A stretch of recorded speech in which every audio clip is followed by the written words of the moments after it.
Go AGM. Okay, we're gonna, yeah, go AGM. Here we are. We're gonna go ahead and get started with this. So we have, oh yeah, we've got another person here. Oh, we were wanting, first of all, I want to welcome everybody, and I see somebody that is saying they're Kris Ahrend, but I think that might be Ellen. Is that Ellen? Yes, I don't know Hi, why I have Ellen. Chris's name, but I'm not How did a you real do that? Okay. I think what we'd like to do is, can you turn your video off on yours? Because we're going to just have the panelists. Thank you. That's great. Is that good?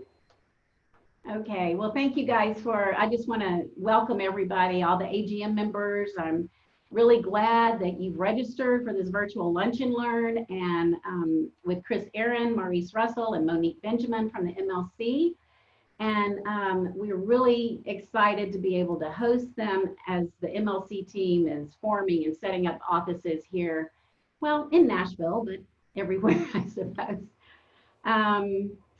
I had the great pleasure of hearing Kris speak earlier this year, and I knew immediately I wanted to have him come and speak to the AGM group because it's so relative to all of our work.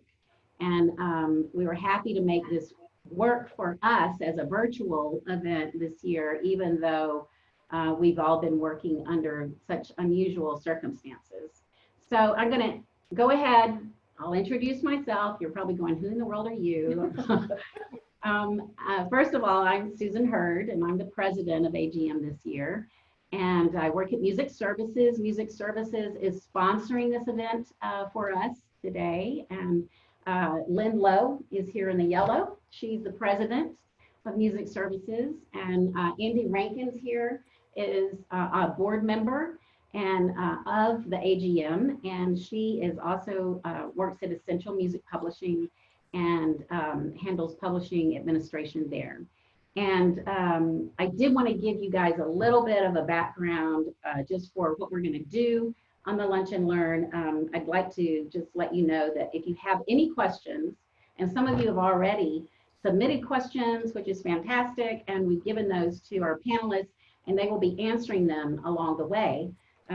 So that's kind of a start. That's fantastic. But if you have any other questions than the ones that were submitted earlier, please feel free to put them in the Q&A section. And Andy and Lynn will be monitoring that for us along the way, and we'll make sure to address those questions as we go along. So right now, I just wanted to talk about Kris Ahrend as the Chief Executive Officer for the MLC and let you guys know that he leads the mission to ensure that songwriters, lyricists, and music publishers receive mechanical royalties from streaming and download services in the US accurately and on time. If you haven't taken a look at Kris's bio that was on the invitation and also on our website, please do so, as I just want you to know how seamlessly Kris's work experiences flow into this position as the head of the MLC. Over the past year, Kris has been working very busily in the midst of putting together the MLC team to accomplish all the initiatives that were established by the MMA a bit ago. So then we have Maurice Russell, and Maurice is up there, and he's the head of rights management at the MLC. He's joining us from New York. Maurice's role is to support the MLC's work to implement the first statutory blanket licensing system for mechanical rights in the US. He also helps the MLC prepare to process digital music royalty payments to publishers and songwriters globally. Maurice's work experiences at Harry Fox for 13 years also provide the perfect working knowledge needed for the MLC's mission. And we have Monique Benjamin, the head of finance at the MLC. And I have to add a friend and a previous work colleague at Word Entertainment for many years. With her depth of experience in the royalty and finance world, Monique is now responsible for overseeing all the corporate and royalty accounting related activities, aligning all financial decisions to the MLC's overarching strategy. So now that we've established who everyone is here, I'm just going to punt this over to Kris and let him lead the way. Susan, thank you so much. And Lynn and Andy, and to all of the members, great to be here. I'm just curious, do you have a sense of how many people are with us today? Yes, we have a fantastic turnout. There's 77 people that were registered. All right. So I will say up front, having done these types of events now a few times, when the numbers get to that level or more, sometimes the chat feed can get really fast paced. And it's always interesting to be monitoring that at the same time that we're talking. So if you don't immediately see a response, if you chat a question or anything at all, no, that's not because we're ignoring you. It's just that it's hard sometimes to do two things at once. But we will monitor that, and certainly we are planning to leave ample time for questions. So this is not going to be 55 minutes of us talking at you, but probably closer to 30 minutes of us sharing a little bit with you about where we are, and then leaving lots of time for questions. And before I maybe dig into some of the things that I wanted to share and that the team wanted to share, I would also make this point right up front. Part of why we're so excited about this event and why we are trying to do this sort of event with so many different organizations is because we recognize, as no doubt each of you already recognizes, that the music industry is not this monolithic industry that operates the same way everywhere. We often talk about the diversity of our stakeholders and the diaspora of songwriters and music publishers around the world that we'll be serving. And we recognize that while there is a common link to what all of us do, and certainly what you all do, and that's work with songwriters, the reality is the way that you do that work, the way the business operates is often very nuanced, and it differs from area to area, genre to genre, place to place. So our being here is as much about wanting to share information with you as it is to hear from you and to understand better what makes your part of the industry unique and different, so that as we are building this organization for the collective benefit, we're doing that in a way that has in mind those nuances and those differences.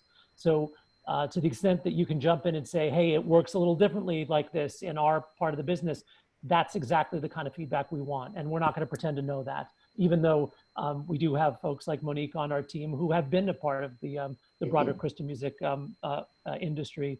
We want to hear from you and learn from you about the unique needs and challenges you face, so that we're in the best position to try to meet those needs, or at least support you in the future going forward. So with that, we'll start and hopefully pivot to doing an equal share of listening. As I think you all know, the MLC arises out of the Music Modernization Act that was signed into law in 2018. And that was a pretty monumental piece of legislation, in part because in our industry, it seems like it's once every 20 years that the stars are aligned and major copyright legislation is passed that actually changes things in a significant way. And so 2018 was one of those moments.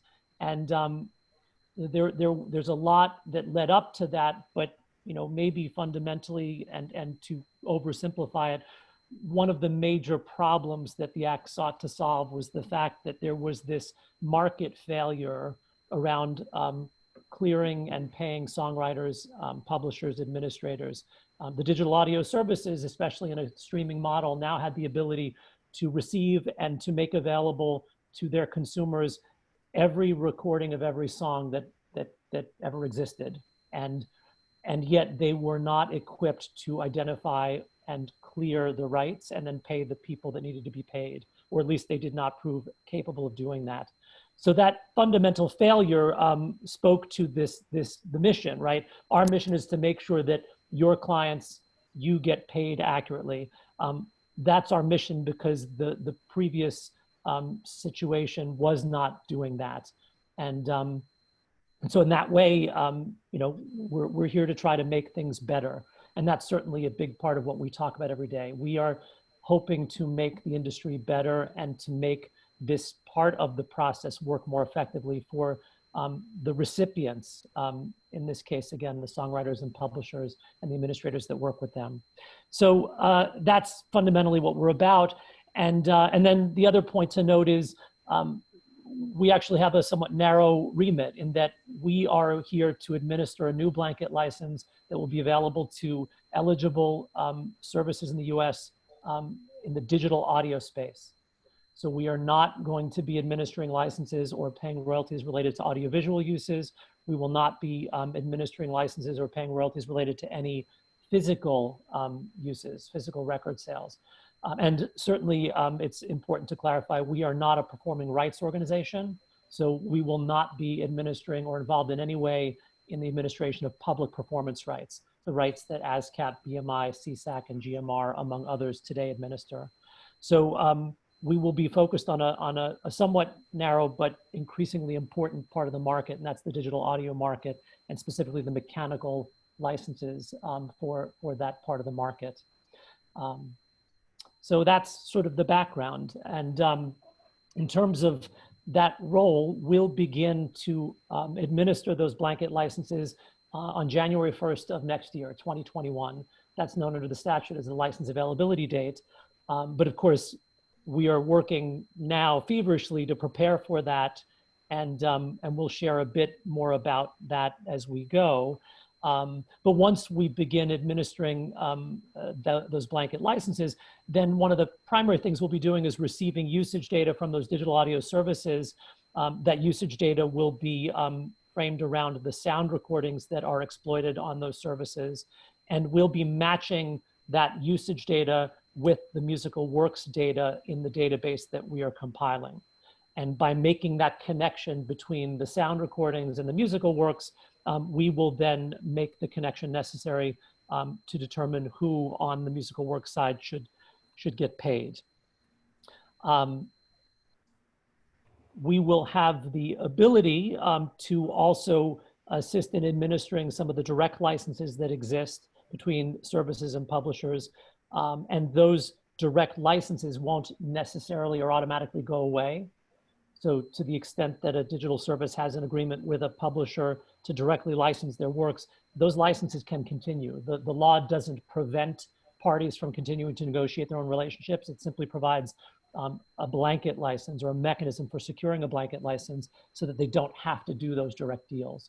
So, you know, that's an aspect of the business that may continue and likely will continue, but the matching piece of the process on the front end is one that we will perform for everything. So we will get all the usage data from the digital audio services, and we'll be matching that sound recording data to musical works data in the first instance. I'll stop there knowing that that's a lot, but again, if you took away anything, it probably could be summarized as we'll be managing the mechanical licensing process under this blanket license for digital audio uses in the US. And that process will begin in January of 2021. I think those are two good takeaways. The third would be we are not replacing or in any way changing the way that the performing rights organizations work. So none of this impacts ASCAP, BMI, CSAC, GMR, or others that offer those services.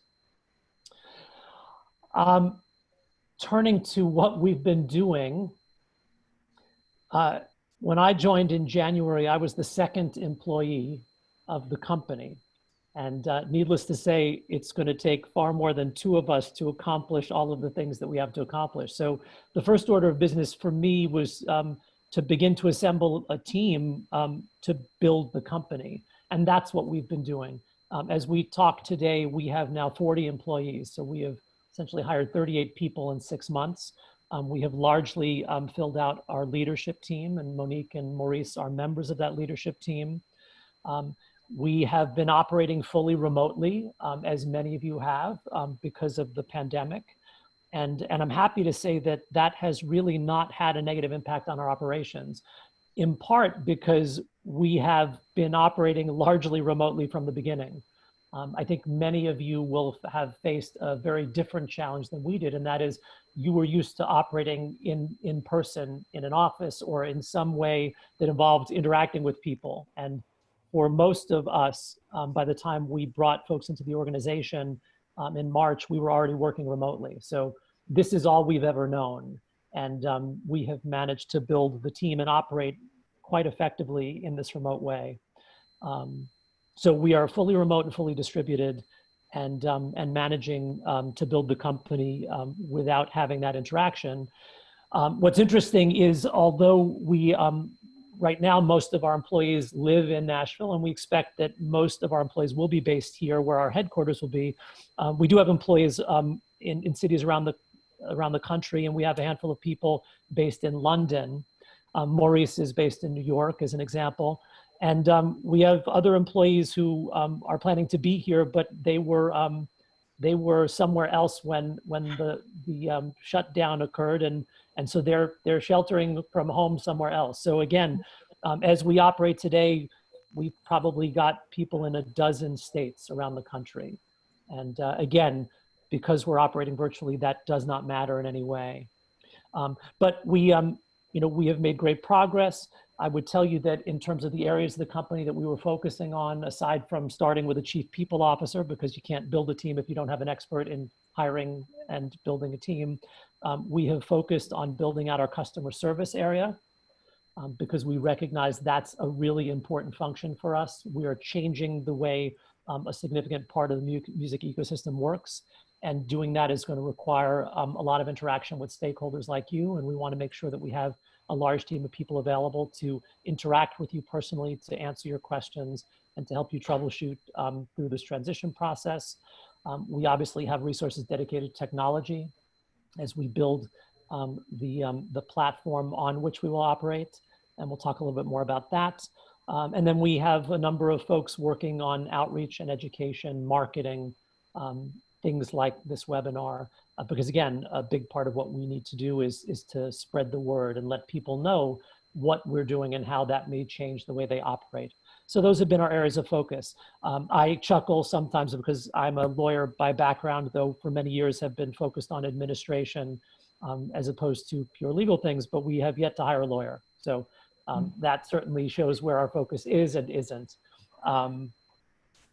But that's where we stand today, and we're really excited for the next several months, because we have begun now doing things that are more outward facing and that will likely connect with you and your clients.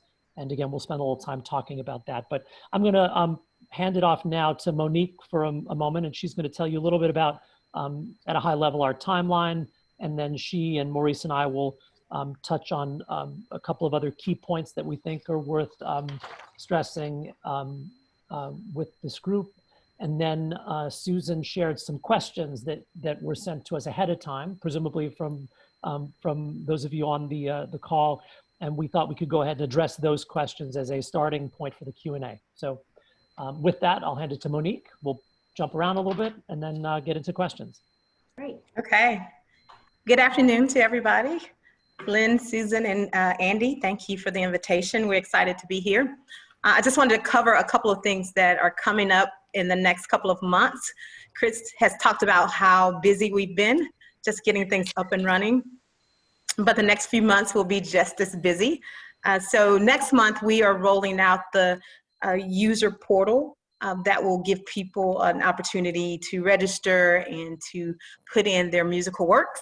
And give us a chance to help the rights holders clean up their data.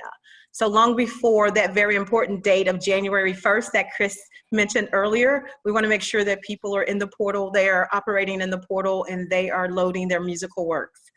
After January 1st, which again is a huge day for us, that's the day we begin issuing blanket licenses. The fun really starts because we get our first usage file in mid-February. And I guess I say the fun starts there, but maybe the fun has always been going on. But that will be the first time that we get the usage files from the DSPs.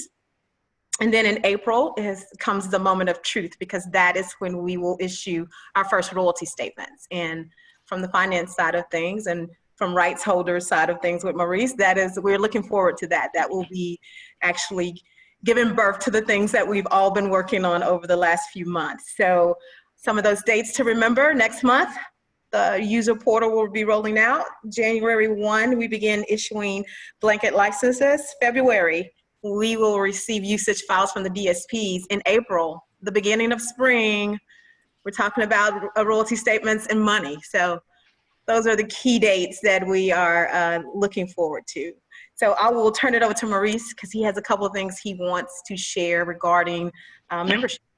Yeah, so I think it's important to know who has to become a member of the MLC. And it's basically anyone who gets paid for mechanicals today.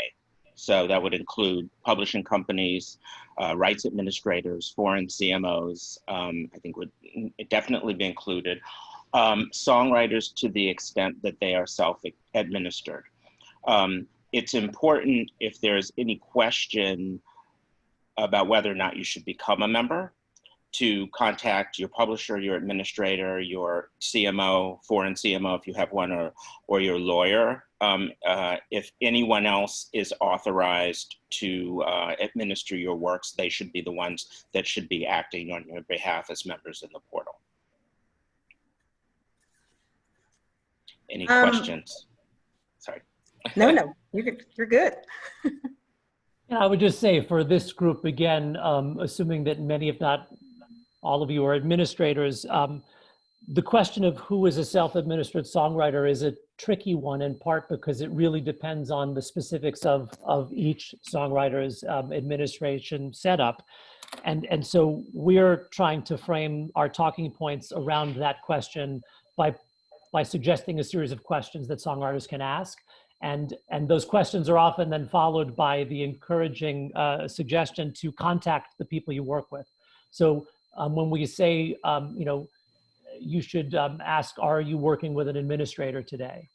If the answer is yes, in any respect, then the next thing we suggest is contact your administrator, right? Because we don't want to assume we know the answer to that question for your client. We know that you're in a much better position to help them answer that question. That's part of why they've hired you in the first place, because you're providing a service for them that is beneficial. So we are trying, whether it's relationships with music publishers, relationships with administrators, relationships with CMOs, we're encouraging songwriters to speak with those people with whom they have relationships and direct their questions in the first instance to those people. And we will try to support the dialogue, but again, not step in and attempt to answer a question. So again, we want you to know that we're here to support your role. Administrators are vital to what we do. And we recognize that the role you play is not always the same as the role of a publisher, even if there are aspects of what you do that are similar to some of the aspects of what publishers do. And what we don't want to do is get in the way of those relationships. They're valuable, they're important, and they will continue. Just touching on a couple of things that Monique said, we will begin the rollout of that user portal in the next month or two, but that process will be ongoing, and that we know that some people want to be doing that quickly, others will wait, and that is an ongoing process. As new writers come onto the scene and recordings of their works are made, whether they do them themselves or others, new music is added to the streaming services every month at the clip of tens of thousands of tracks. And unlike when many of us were kids, and for those of us who are musicians, when we played in bands 30 years ago, the music didn't go anywhere. If we were lucky, it got into the car cassette player, but that was it. But today, if you're a young person making music, you can have your music up on a major commercial service in a matter of hours. And the moment it's up on one of those streaming services, Spotify, Amazon, Apple Music, it has now triggered this mechanical payment. So again, there's an ongoing process of education that will lead to an ongoing process of new members joining.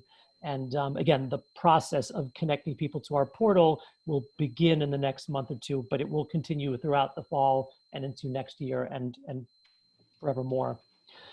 One other thing that Monique touched on that I just want to speak to, because this is often a question, the MLC had a very fundamental strategic decision to make early on about how to begin building this database. And that was, do they build it from scratch, or did they go out and find a data set, an existing data set that they could use as a starting point in order to accelerate the process? And the board made the latter choice, in part because the time frame prescribed by the statute was really short. And so what that means is we are beginning with a data set. Some of you may know, because it was announced last year, that the MLC did a deal with the Harry Fox Agency, HFA, both to provide services to the MLC on the administrative side, and also to provide the MLC with their data set. So we're going to start with quite a bit of musical works data. We're not starting from scratch. And we're not asking people to deliver from scratch. In fact, it's important that they not do that, because that would run the real risk of creating duplicate entries in our data set. But by getting folks into the portal, they'll be able to see the data that we're starting with.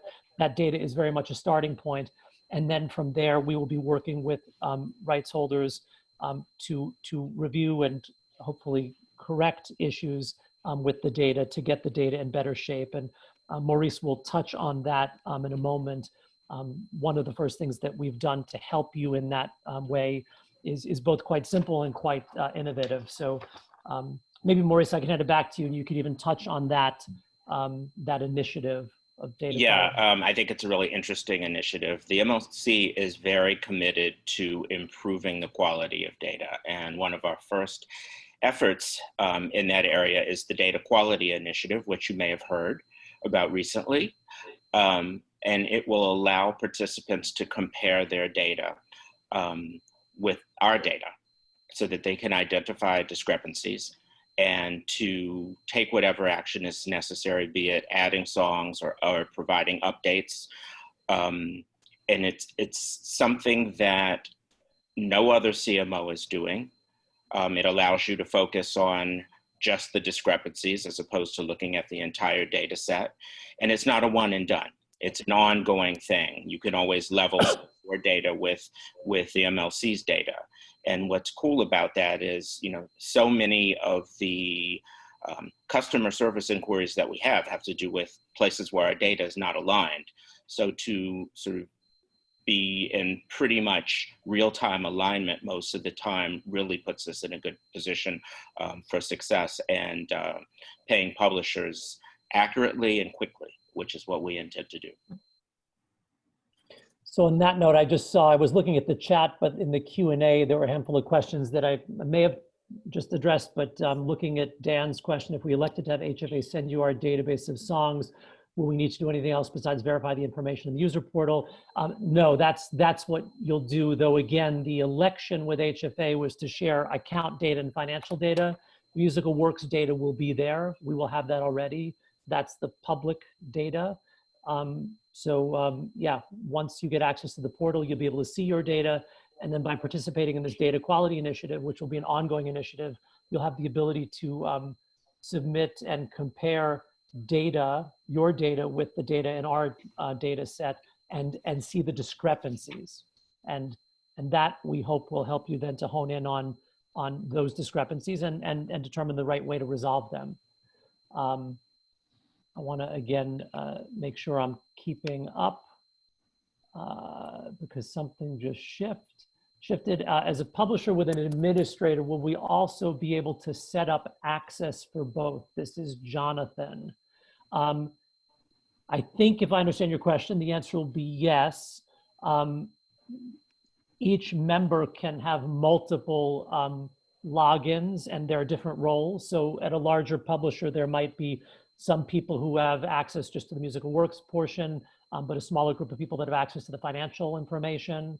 But yes, there will be the ability for more than one person to have access. It's not one person per member, which for any company of scope would be impractical. And that should include an administrator as well. Though Maurice, I don't know if you... Yeah, I think that's, well, yes. And from a user perspective, you as a super user for a member assign to other users rights to act in the account, and you have the right to give permissions that partition what they're able to do. So maybe they're only working on copyright stuff, or maybe they're working on financial stuff. And then, as an administrator, if you represent multiple publishers that are members, you can set them up individually. So you can have a single log on to have access to all of those. So there's a lot of flexibility. All of the people you represent. All of the people that you represent, exactly. Yeah. So there's a lot of flexibility in that area. Susan, I'm assuming most of your members provide services to multiple clients. So in that way, Yes. that ability to have one log on and then to be able to see the things they're managing for all their clients will be both incredibly helpful and incredibly practical. Absolutely. Yeah. And then Mark asked, how will the MLC be receiving song data? Is CWR acceptable? Yes. So at the outset, we'll be providing the same, I guess, 3 options that have been available historically. We will accept CWR. We will have a version of what I think HFA calls eSong, where you can submit data in an Excel document. And then the portal, of course, is intended to provide a user interface through which members can make changes. And that user interface is meant to be very kind of customer friendly, not super sophisticated. It will probably be more useful for people who are managing smaller numbers of works, but it's certainly a great way to make one-off changes. If you were making changes to a catalog of 1,000 works, not practical, but that's where, again, the Excel upload or CWR will become better options than the ones that you're probably used to already. Again, I think you asked a similar question, Mark, about the data. So we will be starting with that initial data set that we have acquired from HFA, and then we'll be maintaining the improved data set as changes and improvements are made. So you don't have to send anything initially to us that was already with HFA. And I think PJ Pub asked similar questions, and then a variant of that in the future, will we continue uploading song data through eSong or directly to the MLC? And if we've already received pub royalties from those companies in the past, will that change? So your way of connecting to us, there may be 2 different ways to get the data ultimately to both of us. That will kind of expand on as we roll out the portal. But I think the second question I want to speak to, because that's important, while we will be doing something that historically companies like Harry Fox and Music Reports have done, that by no means means that they are not going to be operating in this space. They will continue to have the ability to provide administrative services to DSPs, again, under those voluntary licenses. And there are other services that they provide.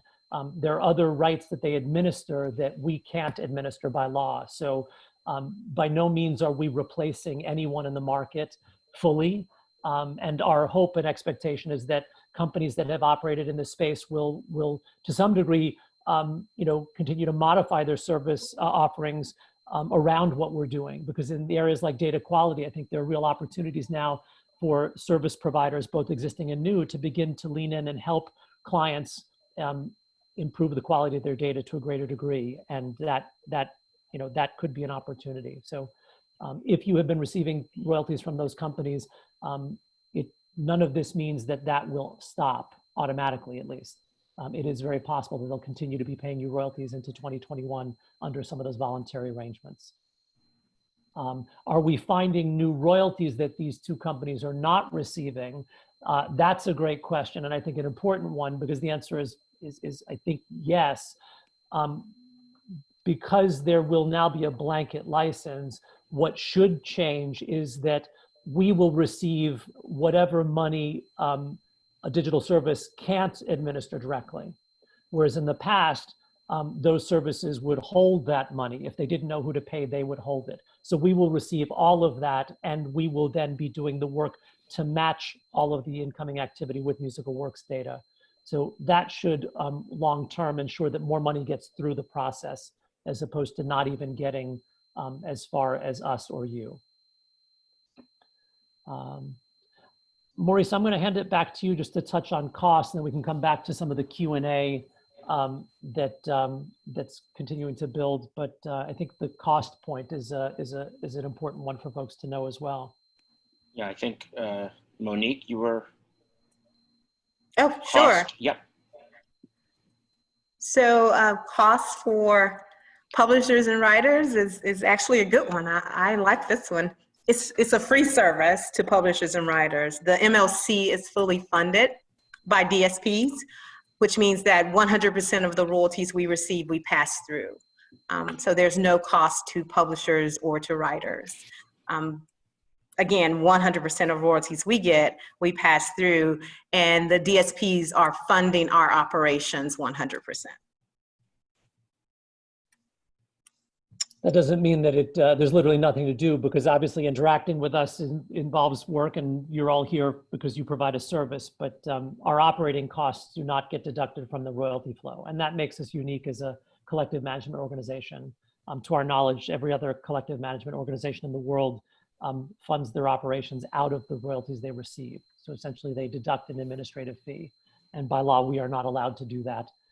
By law, the digital services are required to fund us. So that is a really positive change in the way that our funding was structured. The other thing that we can touch on is, again, the data that we're compiling will be publicly available both through the portal to members, through a public facing part of the portal that anyone will be able to access, and then through a bulk feed delivery mechanism that we are building that will allow any organization to essentially get a bulk feed of all of the musical works data that would otherwise be made available publicly.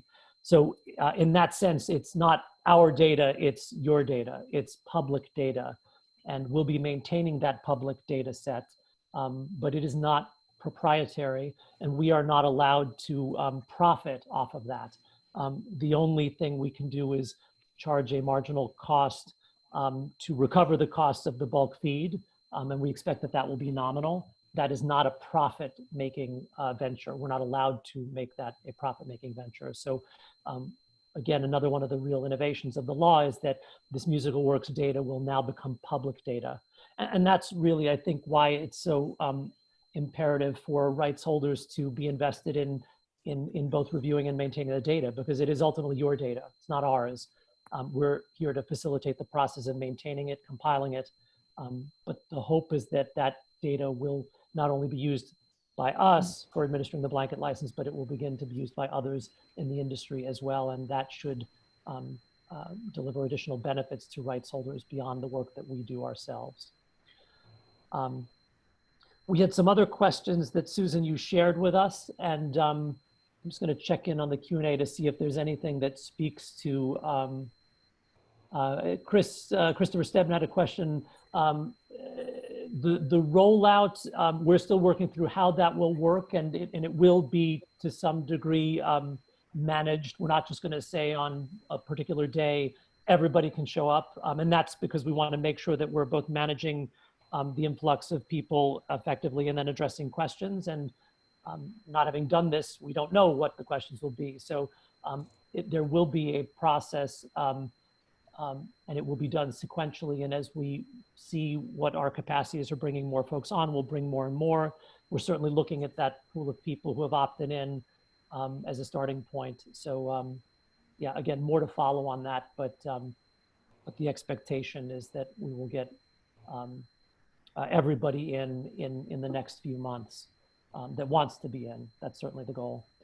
And will the sound recording data in reports similar to sound exchange data? Will there be sound recording data?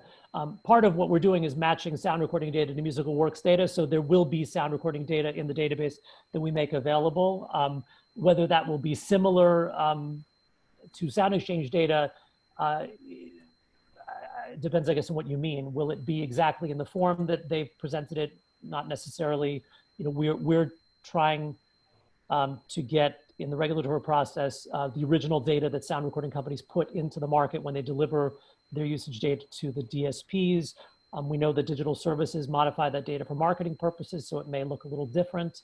But in the first instance, what we'll be showing will be the data that we receive from the digital services, because that's essentially what we will be given by them for administrative purposes. And then, you know, longer term, I think we are certainly eager to continue discussing with the sound recording industry things that we can do to make sure that the sound recording data that is available is consistent and accurate. We certainly want better data in the market. We're not trying to make more data problems. There are enough already. Yes, and amen to that. Yes. Lots of data problems with trying to fix things sometimes. Yeah.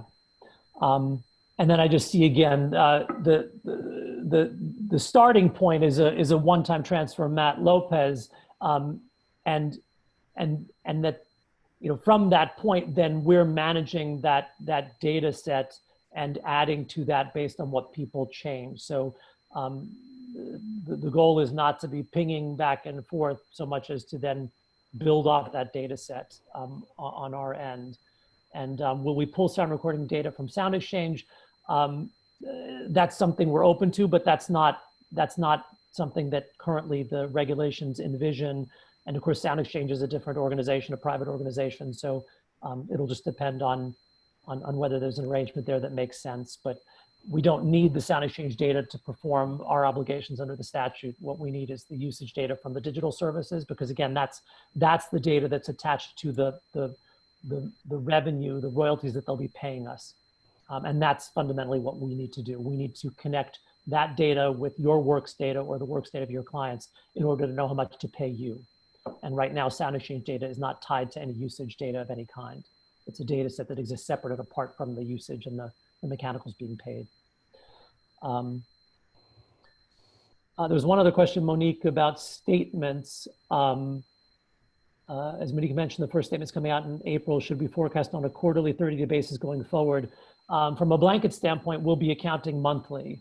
But again, the voluntary deals may differ, and we don't know to what degree those will continue or not. That's not ultimately our decision. So in terms of your forecasting, Kent, I would say, you know, the blanket activity that we process will be paid out monthly, and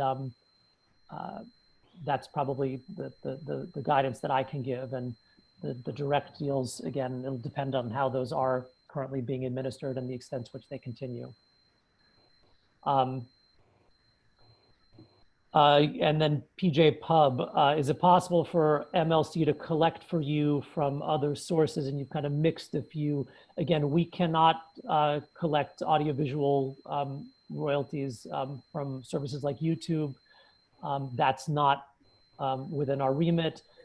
But again, on the mechanical side, digital audio mechanicals, we will be collecting, or we will have the ability to collect activity from services like Amazon, Pandora, and Spotify that are operating under the blanket license, but they will have the choice to continue to administer payments under direct deals. So again, should you decide, I guess if you and they decide to terminate those deals, then it could fall under the blanket. But I don't think terminating your deal with an administrator who administers those voluntary deals would be helpful, because again, they'll be acting on behalf of the service. And if they have money for you, then I would think you'd want to get that money. But Maurice, if there's something you want to add there, or if maybe I'm not understanding that question. Yeah, I think that's important to note. If for some reason you continue to be in a voluntary and you're getting paid through a third-party administrator that DSP has chosen, that's the way that you're going to get paid. So you need to maintain that relationship.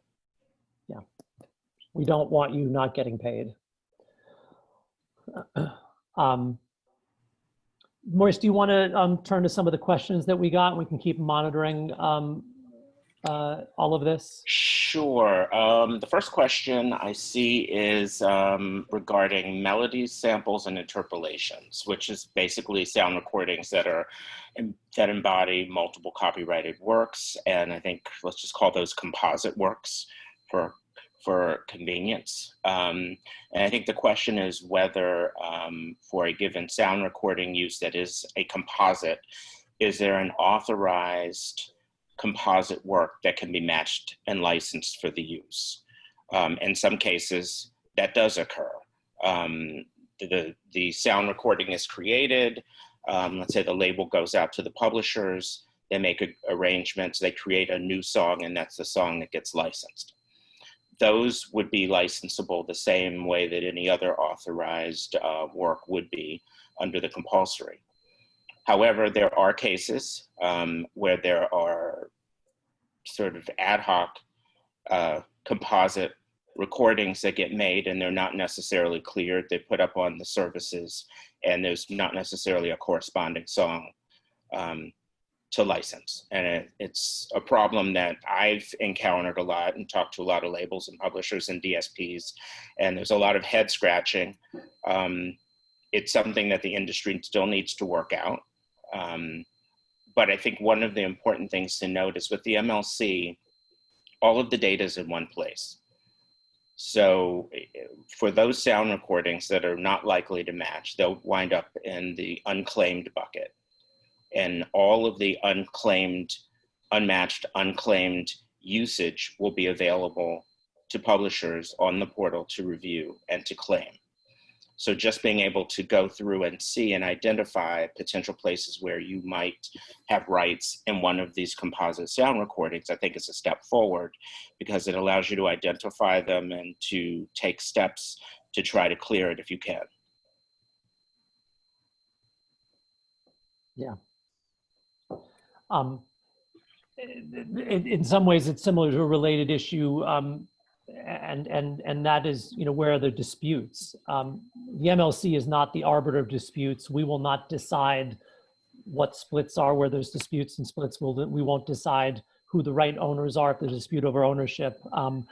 But our hope is that we can provide greater visibility into the existence of those disputes, which will make it easier for rights holders to resolve them. So again, I think for us, visibility is the thing we'll be able to offer, and to some degree, the problems of the past, will be benefited by that, but they'll still fall to the individual parties to resolve.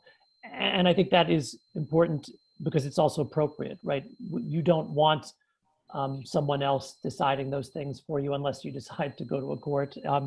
So it's important that we're not taking that right away from you to work out what the right answer is. We're here to administer the rights where they aren't in dispute, and again to then flag and give greater visibility where there are problems. Someone asked that fun question about the ever popular notices of intention. Will they be phased out? Asking for a friend. Maurice, we're going to address that one, I think. Wondering why you're asking for a friend. It's okay to ask a question. NOIs, and they are dreaded and problematic, will basically continue until the license availability date, which is January 1st, 2021, and then they will go away. So until then, you may receive them, but after that, you won't. And then looking at the Q&A again, Beverly, thanks for raising a question. The best place for you to go is to the MLC's website, www.themlc.com. We'll be posting things there about signing up for the portal in the coming weeks. And if you have opted in through HFA, then we will be getting your information and we'll be able to reach out to you. But the website is always the best place to go so that you're not waiting to be contacted. And you can sign up now. You can get on our mailing list for our newsletter, and that's certainly a way for then us to connect with you and provide more information over the next few months. And to Anonymous, same thing. There is more written information about all of this on our website, and we're continuing to post information as we build things out. So I would certainly direct you to the website, and there are ways for you to ask questions on the website as well. So if we're not addressing things and you have questions, you can ask them. We're hoping to launch some pretty robust FAQs in the near future that will hopefully provide more answers to more questions. But one of the things that we talk a lot about, and we're almost at the point now, but you're asking us questions helps us to know what people aren't sure about. So we're not here to pretend we know the answers to all the questions. We're building something brand new from scratch, real time. There are lots of unanswered questions, but we're going to try to answer as many as we can. And by listening and hearing from each of you, we have a better sense of what those questions are. Let's see, do you, Chris, I have a quick question. I Yeah, wanted to Susan, throw go your ahead. way. Just that since talking about signing up on the website, as you just were referring to, I had done that and received the email about the three webinars that the MLC was hosting starting this week. One yesterday that you had for people who have their own proprietary system, and then starting. So I know that one happened yesterday, and then in the next 2 weeks you've got additional webinars being hosted for that are more tailor-made to other publishers and pub administrators. And I just wanted to encourage everyone to go and check that out. But also I was wondering if like these webinars would be, are going to be recorded and posted on your website for archive purposes for people to go and access in the future. They're definitely being recorded. I assume that they will be archived for that purpose, and we're going to keep offering these. So it's not these three and then no more. So I would say if anyone participating today has an interest in the data quality initiative, if you go to our website, there's a way for you to kind of send us your information and express your interest in learning more about it. And we will reach out to you personally, but also, we'll use that in part to monitor the demand for more of these. And we can do as many of these as are needed, and we'll probably do a few more than that because we don't want to not reach people. So again, that data quality initiative will be an ongoing initiative. It's not just for the next couple of months, and we will be looking to meet the demand for those as much as there is. And if there's enough interest among this group as well, we could consider coming back and doing a webinar on the data quality initiative just for the group. So that's another option as well. Okay, great. It's virtual, it's easy, and yeah, I mean, if 77 people were members here or on the call today, and you all have an interest in data quality, that is more than enough justification for us to do a webinar just for you. Yeah, wonderful. We'd love to do that. Yeah. Any other questions coming across? Okay. I know. Chris, you're doing a great job. Thank you. We're trying. I see a few more questions on the Q&A, so let's try to tag those. Will there be a holding period of royalties from usage for members who have not yet registered, yet should there be individual owners unaware? Yeah, at a minimum, by law, we have to hold unmatched or unclaimed royalties for 3 years, and there are certainly lots of reasons to hold them for more. So, there's no race, if you will, to not pay people and get money through.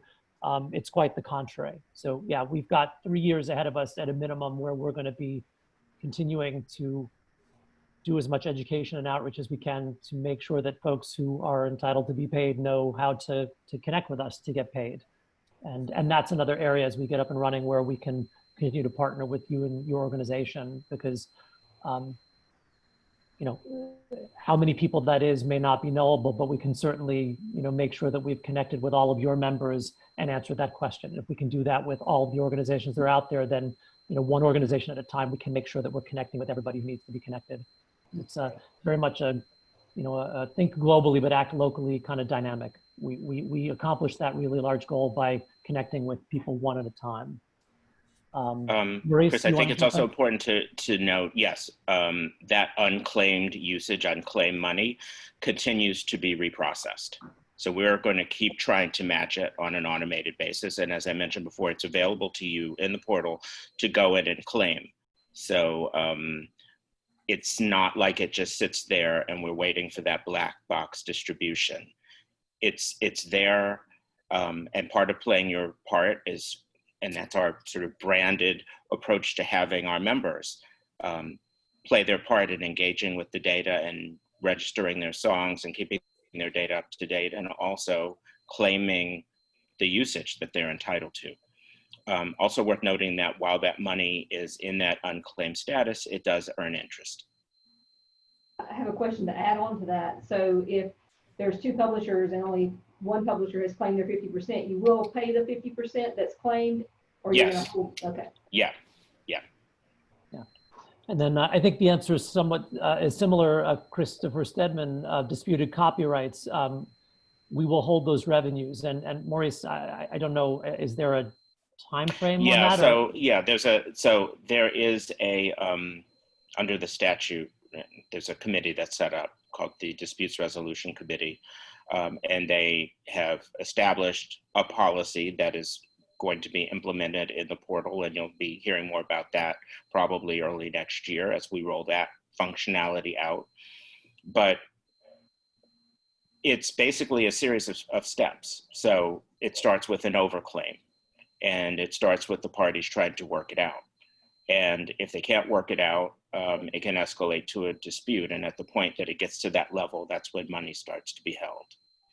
And it's, as Kris said before, it's really between the parties. We don't get involved in those disputes. And that money is held until that dispute is resolved. Part of your process to make sure that both parties have contact information? Yes. Yeah. Absolutely. That's one of the first steps, is to put all of the parties in touch with each other so that they can work it out.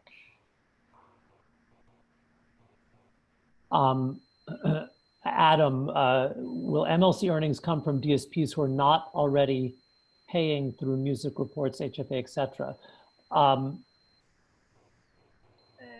Yes, possibly. Again, HFA and music reports have been among the biggest players in that administration space, but there are DSPs that self-administer, and some of them now may be routing some of their activity through us under the blanket, whereas before they were doing it directly. So again, we will kind of be the first level, if you will, in that activity that is processed under the blanket license will come through the MLC, and we will pay that out. And then on top of that, digital services will have the right to account or administer directly activity that flows under their voluntary deals. And they will have the ability to do that directly. They could potentially do that through us. They could do that through HFA music reports or any other administrator they choose. So I hope that's answered your question. It's not kind of an all went one way and then all goes another way answer. And then Becca, if we participate in the DQI and resolve any conflicts, we're notified. We'll updates made to the HFA database, to the MLC until the portal is launched. Yes. So we're not helping you to correct things that we're not then going to pick up. And is there a tentative plan in place to release unclaimed funds? The law prescribes a certain set of parameters for the release of it, but beyond that, again, we're talking at least 3 years down the road. So I think there's a lot of work that we're going to focus on initially around matching as much as possible before we turn to what do we do with monies we're not able to match. And there is an unclaimed, sorry to cut you off, Kris. There's an unclaimed royalties committee set up under the statute that is 5 publishers, 5 writers, and they are tasked with coming up with policies for that distribution when it occurs.